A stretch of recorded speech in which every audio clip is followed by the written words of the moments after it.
Allah bizge hakkını versin ya Allah. Tuzlanmaga nasip etsin ya Allah bari bizge de. Son katın işine bakkan yakta kız kardeşlerim, bu yalnızlıklar tübül bari bizde bile biz es taktırmak için aytabiz. Katın işine yaramaydır. Yetişkenden son betinden de kolunu ayalarından gayriyerini açmaga. Başın tuğunu açmaga. Kollarını açmaga, terseklerini yerli.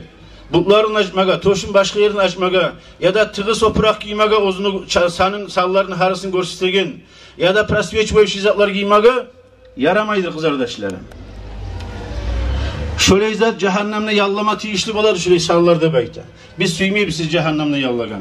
Bizim borçumuz nasihattı baytanızlar, yaxşılık yoramaktı bayta. Alemlerin sözlerine nasihattı bayta. Neger aytile olaydı bayta. Nege tuguldu alemler şu Allahu Teala'nın aytagan, Peygamber Aleyhissalatu vesselam'ın aytagan sözlerin insanlara yaxşılık bolsun baytilagan, şularını yetiştiregen sayılı alemler.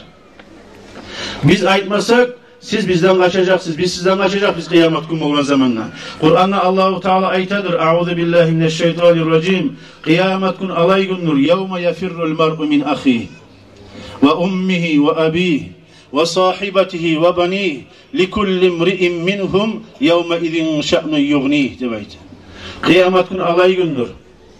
Bir insan ozunu bulan birçok ursak diyetken ozunu kardeşinden kaçagan gündür debaydı. Ozunu anasından kaçagan gündür, ozunu atasından kaçagan gündür kıyamet günü. Ozunu uyahlısı katunundan kaçagan, vayeşlerinden kaçagan gündür kıyamet günü debaydı. Harisi ozunu kaygısında bulacak debaydı. O kimler kaçadır kardeşlerim, o kız kardeşlerim? Kaçadır, birbirine bakkan yakta Allah-u Teala borç etken hakların tuzlamayı gelirler kaçadır. Birbirine düşman oladır. Ata ana balamıza da Allah-u Teala'ya aytacak, Allah'ım şu var bir daha kop kabat edip arttır, atamıza da anamıza da azabını da aytacaktır.